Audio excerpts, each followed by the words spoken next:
we have seen that how the trophoblast cells and inner mass cells have been differentiated under the influence of various proteins like CDX2, OCT3.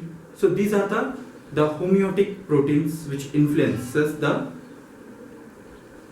cells differentiation like trophoblast cells and inner mass cells. So now we will see apart from that the inner mass cells also get differentiated into two types. The first type is the epiblast cells,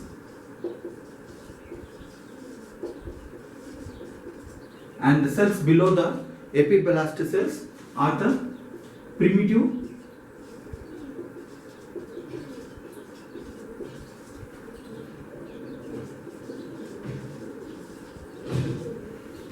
endoderm cells. So these primitive endoderm cells are analogous to the hypoblast cells in the avian organism. So you will see that the epiblast cells, under the epiblast cells you will have the hypoblast cells. So these primitive endoderm cells are very similar to the hypoblast cells in the avian organism. Now this differentiation occurs in the inner mass cells, inner cell mass. So inner mass cells, so which is present in the trophoblast cells. So once the embryo, that is once the blastocyst hatches from the zona pellucida, it travels to the endometrium wall, and there it will settle, get anchored to the endometrium wall of the uterus, and there it will be implanted. So the part of the trophoblast part which becomes the placenta, which contributes to the placenta developing embryo, that is known as chorion, and the one which is contributed by the maternal, that is contributed by the maternal organism, that is the deciduum, contributing to the placenta, that is called the deciduum. And this inner cell mass, which is differentiated into epiblast cells and primitive endoderm cells, this will be under the influence of the certain proteins. The first protein which is differentiate these two is the FGF, fibroblast growth factor proteins. So this fibroblast growth factor protein, especially 8, this when it is present in the high concentration, that leads to development of the high concentration, that leads to the development of the primitive endoderm. And when it is present in low concentration, it will give rise to the epiblast cells. And this primitive endoderm, this will not directly contribute to the developing embryo, but it will provide the primitive streak specification. So the formation of the primitive streak is established by the help of this primitive endoderm. And epiblast cells, these are the cells which will be giving rise to the ectoderm, mesoderm, as well as endodermal cells. And apart from this, there is one more protein, GAT6. This also will be present in the inner mass cell lineage. So this will help in the formation of primitive endoderm. So high concentration of fibroblast growth factor and GAT6 protein, this will lead to the formation of the inner cell masses converting into the primitive endodermal cells. So this is how the inner mass cells also will get differentiated into two subpopulations. And the one which is closer to the epiblast cells, this red color whatever you are saying, this is the epiblast cells.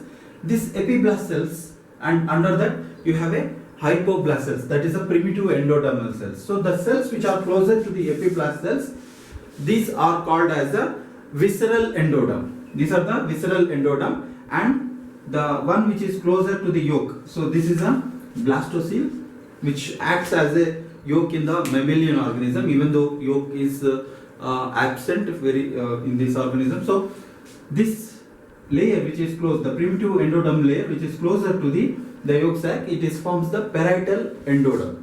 Primitive parietal endodermal layer. Now these two layers, that is the epiblast and primitive endodermal layer, which forms which derived from the inner mast cells, they will give rise to a structure called, both of them will be gives rise to a structure called bilaminar germ disc. Bilaminar germ disc. So why it is called as a bilaminar germ disc is these cells, two layers of the cells, that is upper layer of the epiblast and the lower layer of the hypoblast. So these two will together form a disc-like structure, and this is the place where on the epiblast you will see that primitive streak formation will be established. And this formation of the primitive streak, the signals will be coming from both the trophoblast cells as well as from the primitive endodermal cells. So that's why it is very important. Now there is one more structure after the blastocyst get implanted in the endometrium wall. So the trophoblast cells which are present over the epiblast, so they will be forming the structures of the placenta which assist in the exchange of the nutrition, exchange of the gases and all those things. And the epiblast cells which are present over here, they will form a cavity over this place. So this is the area where it get connected to the, so this is the area which gets connected to the maternal endometrium wall. So this is by the help of the trophoblast cells. And now the layer which is present just above below the trophoblast cells now became a part of the placenta. Now this layer above the epiblast cells, this layer forms a cavities, and these cavities will further develop to give rise to a structure called amniotic cavity.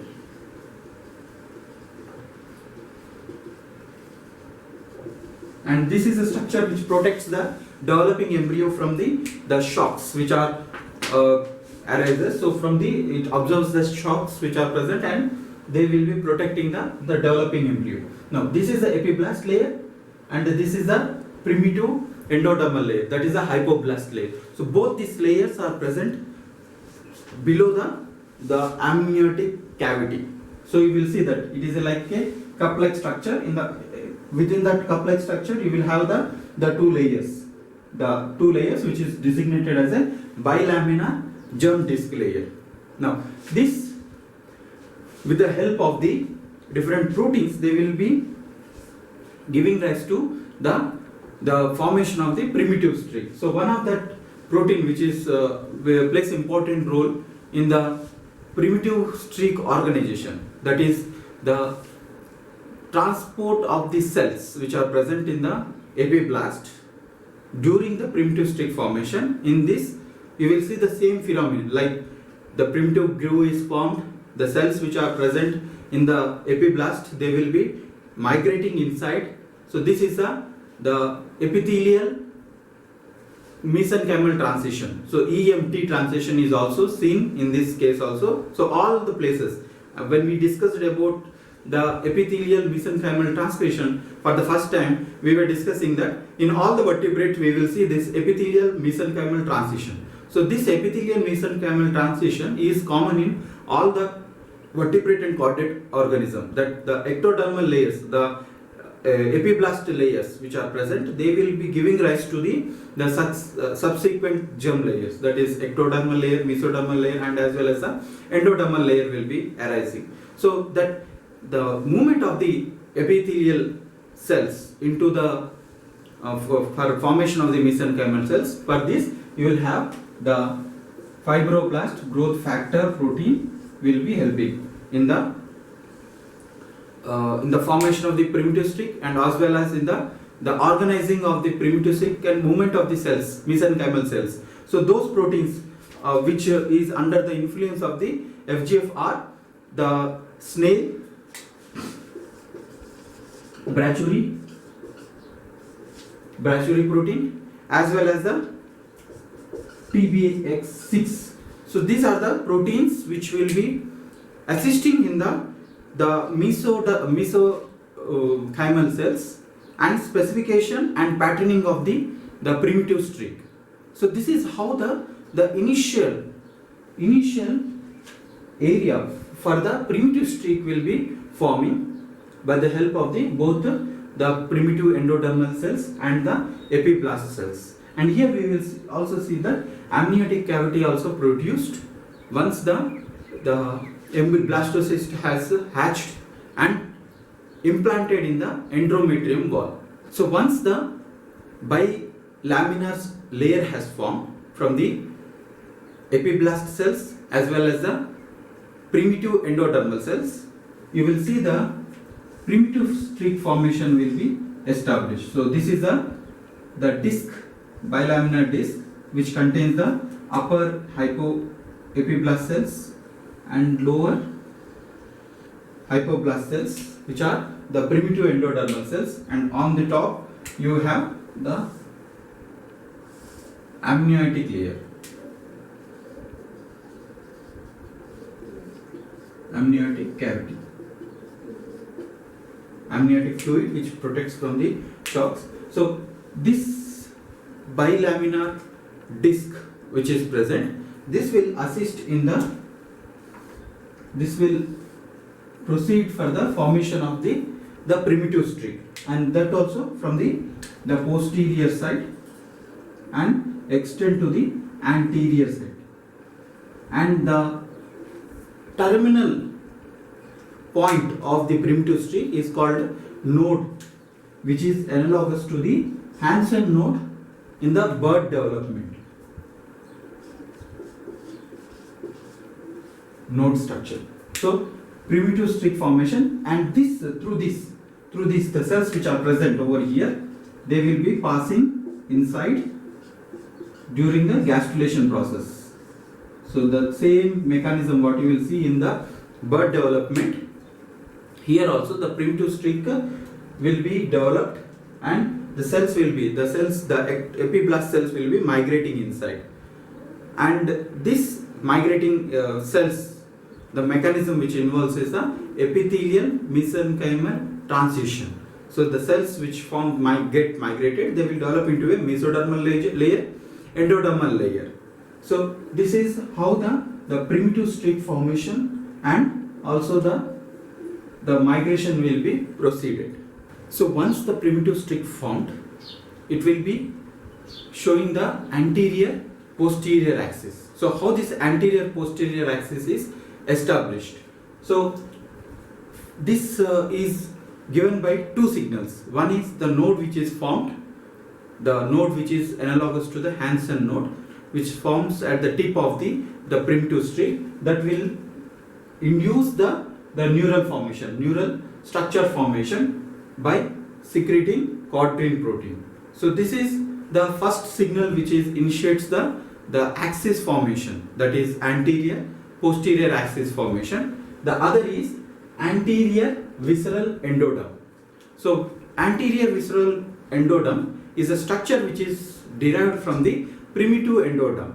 In the primitive endoderm, if you remember that the structure which is the primitive endoderm structure which is closer to the epiblast cells, they are called visceral endoderm. Now this visceral endoderm, when they migrate to the anterior, they will give rise to anterior visceral endoderm. So this is important in the positioning of the anterior posterior axis, positioning of the anterior posterior axis and primitive streak formation. So primitive streak in the anterior posterior axis positioning is assisted by the anterior visceral endoderm. Now how this anterior visceral endoderm has formed?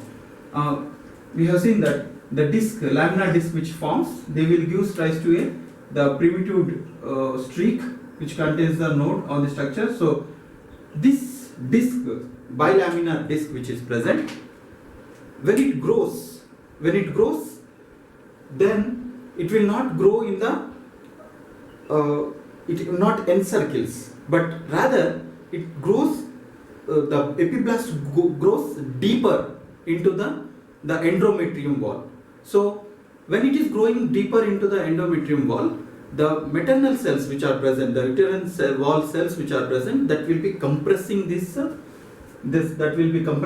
epiblast cells. And due to this compression, so earlier it is like this, due to the compression, the cells which are growing, they allow the cells to grow from the bottom like this. So the cells will become like cup-like structure. So like this, cup-like structure. So you will see that cup-like structure which is present. So this is a amniotic cavity. Now the layer which is present just above the epiblast, this is a embryonic ectoderm, and this black color line is the epiblast cells, and the primitive streak has formed from the posterior side like this. Here this is a primitive streak, and here you have the node structure, primitive streak. So earlier it is on the disc surface. Now because it has the cells, epiblast cells have grown inside the endometrium wall, they have formed as a cup-like structure, and because of that you are saying that now it is like this, not like a disc-like, or in the surface it is. Now the lower layer which is present, this is the hypoblast cells, that is the primitive endoderm.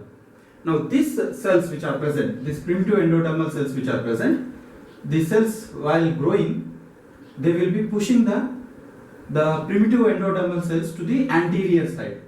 So the cells which are adjacent, closer to the epiblast cells, they will be pushed to the anterior side, and they form the anterior visceral endodermal cells.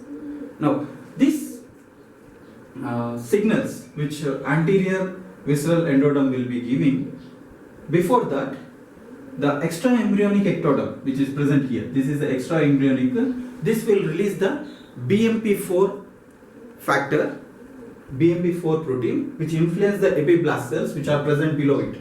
These are the epiblast cells. This is the extra embryonic ectoderm which is below the amniotic cavity. This is the amniotic cavity. This is the amniotic cavity. So below that amniotic cavity you have the extra embryonic ectodermal cells. So this extra embryonic ectodermal cells will release the BMP4 which influence the epiblast cells. So epiblast cells in return, they will secrete Wnt3 and nodal factors. This in turn will activate brachyury. Now these are the proteins which are accumulated in the epiblast cells. Now these proteins will be inhibited by the structures which are present, the factors, paracrine factors which are secreted in the anterior visceral endoderm. So these paracrine factors are nothing but a lefty 1, Dickoff, cerebrus. So these paracrine factors will be inhibiting the Wnt3A nodal brachyury. So that's why you will see that Wnt3 nodal and brachyury will be concentrated at the posterior side here in this area, whereas this area where the epiblast cells are present here, these epiblast cells which are present, they are unable to secrete this Wnt3 nodal and brachyury. Reason for that is the anterior visceral endodermal cells will be secreting the antagonist for this nodal factors, the lefty, Dickoff and cerebrus. So you will see that there is a different proteins expressed in the anterior side and different proteins expressed in the posterior side. So anterior side, where this anterior visceral endoderm is present, that will inhibit the nodal brachyury and Wnt3A signaling. So this is how the posterior and anterior axis will be determined. And apart from that, as I told you, node will be producing the neural induction by the cord ring, and subsequently notochord will produce noggin proteins which forms the head processes. Now apart from this, we will also see that certain proteins like FGF8 and retinoic acid, retinoic acid, their concentration also will show the gradient from the posterior axis to the anterior axis. So if you see the concentration of the Wnt BMP proteins, Wnt 3A, BMP and FGF, these concentrations are more in the posterior side, and in the anterior side they have a antagonist for these proteins Wnt 3A, BMP. So there is no sharp demarcation, but as the concentration of these proteins decreases from the posterior side, the concentration of the antagonist will be increasing. So there will be a gradient of protein expression will be established in the early gastrulation stages. And by the late gastrulation stage, what is the major difference we will see is that retinoic acid producing enzymes present in the posterior side.